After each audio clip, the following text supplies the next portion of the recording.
But Jesus was growing up. He would have been reading. I think his favorite book of the Bible was the book of Deuteronomy because he quotes the book of Deuteronomy more than any other book in the Bible.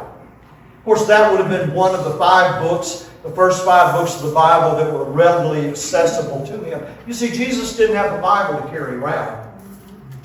He had scrolls that he would read from occasionally, and those would be passed around in the community. Copies would be made of them when there was time by the scribes, and they would pass those around in the community. But Jesus memorized much of this Scripture.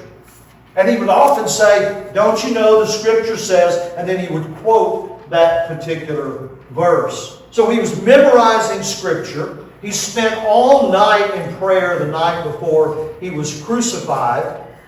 And so all of these things were very important to him as he grew in favor with God. Now here's the deal. If Jesus needed to read Scripture, because he's Jesus, right? How much more do we need to? If Jesus needed to pray, how much more do we need to?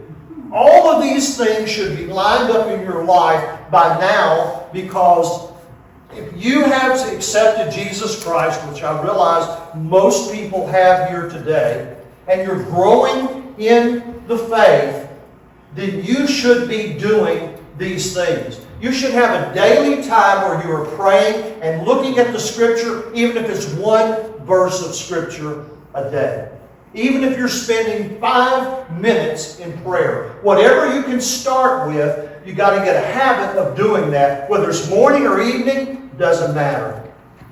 Jesus got up early in the morning. I know that he did that, but it really doesn't matter which one we do. What matters is that you do them.